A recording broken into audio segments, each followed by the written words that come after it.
बिहार विधानसभा का चुनाव संपन्न हो चुका है, जिसके बाद अब बारी है चुनाव परिणाम की, जो 14 नवंबर को आने वाला है, जिसे लेकर उत्तर प्रदेश का सियासी पारा भी काफी हाई है और सभी पार्टियां अपनी अपनी जीत का दावा कर रहे हैं। एक तरफ जहां बीजेपी बिहार में एनडीए की सरकार बनने का दावा कर रही है, वहीं दूसरी तरफ महागठबंधन में शामिल समाजवादी पार्टी समेत अन्य विपक्षी दल महागठबंधन की जीत का दावा कर रहे हैं। आपको बता दें कि बिहार चुनाव को लेकर कई एग्जिट पोल भी सामने आए हैं, जिसमें एनडीए को बढ़त मिलता दिख रहा है, जिस पर अब योगी सरकार के मंत्री अनिल राजभर और मंत्री नरेंद्र कश्यप का बयान सामने आया है, जिसमें उन्होंने प्रचंड बहुमत के साथ जीत का दावा किया। साथ ही बिहार की जनता का भी आभार जताया।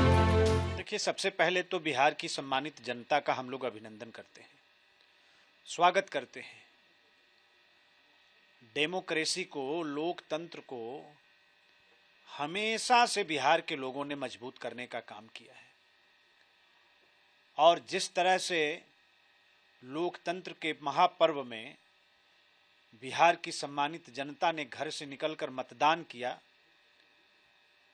वो निश्चित तौर पर पूरे देश को वहां की जनता के से सीखना चाहिए। जहां तक रह गई चुनाव के परिणाम की बात, तो हम लोग तो पहले दिन से कह रहे हैं,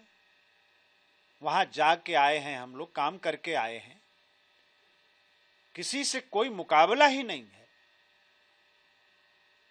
नीतीश जी की सरकार पर एक भी आरोप नहीं है और माननीय प्रधानमंत्री जी की जो नीतियां हैं, उनके जो कार्यक्रम है, उसकी जिस तरह से जनता में स्वीकार्यता है, उस आधार पर मजबूत सरकार हमारी बनने जा रही है।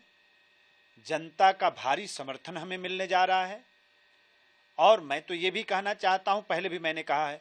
कि 2010 से भी बड़ा समर्थन एनडीए को वहां मिलने जा रहा है। देखिए, मैंने स्वामी बिहार में लगभग 1 महीना पार्टी के निर्देश के क्रम में अपनी जिम्मेदारी को निभाया है। जिस प्रकार से डबल इंजन की सरकार की महत्वपूर्ण योजनाओं को लेकर जनता के बीच में एक बेहतरीन मैसेज था और खासतौर से महिलाओं में, जिन्हें रोजगार से जोड़ने के लिए 101 करोड़ 41 लाख महिलाओं के अकाउंट में 10-10 हजार रुपये देने की योजना सरकार ने साकार की और बिहार के अंदर 50 लाख नौजवानों को नौकरियां देने के साथ साथ आने वाले समय में 1 करोड़ लोगों को नौकरी और रोजगार देने का संकल्प लिया। प्रधानमंत्री किसान सम्मान निधि को 6,000 से बढ़ा के 9,000 करने की घोषणा की। इन तमाम ऐसे बेहतरीन सफलताएं, मुद्दे और घोषणाएं थी जिन्हें बिहार की जनता ने दिल से स्वीकारा, हाथों हाथ लिया, जिसका परिणाम है कि बिहार में ऐतिहासिक मतदान भी हुआ और चुनाव के परिणाम जब आएंगे तो एनडीए के पक्ष में ऐतिहासिक मैंडेट भी आने वाला है। ये सब चीजें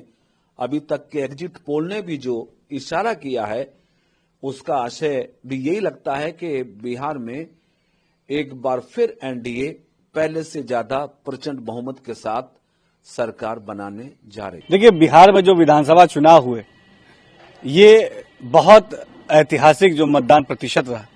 इसके लिए सबसे पहले तो तमाम हमारे बिहार के सम्मानित हमारे भाइयों को, साथियों को बहुत बधाई, क्योंकि उन्होंने लोकतंत्र की स्तंभ को मजबूत करने का काम किया। और जिस तरीके से वहां पे ग्राउंड पे मैं काफी दिनों मैं भी रहा और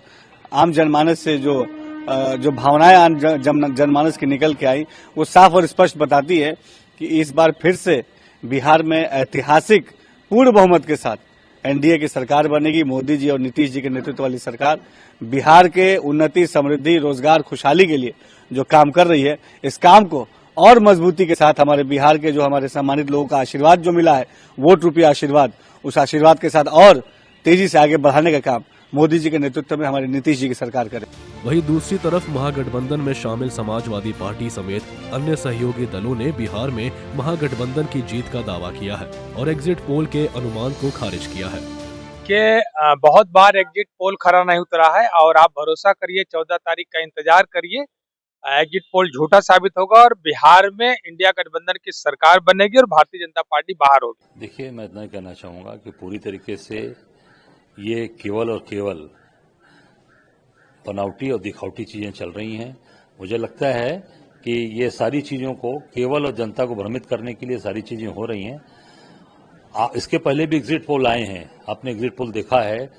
कि 400 पार दिखा रहे हैं तमाम चीजें, पर कोई दम नहीं हुआ। मुझे लगता है कि निश्चित तौर से एग्जिट पोल फेल होगा और वहां पर महागठबंधन की सरकार बनेगी। काबिले गौर है कि बिहार के सभी प्रत्याशियों की किस्मत ईवीएम में कैद हो चुकी है, जिसका पिटारा अब 14 नवंबर को खुलेगा। अब देखने वाली बात ये होगी जनता ने किस पार्टी को अपना आशीर्वाद दिया है और वहां किसकी सरकार बनेगी। ब्यूरो रिपोर्ट, सूर्य समाचार।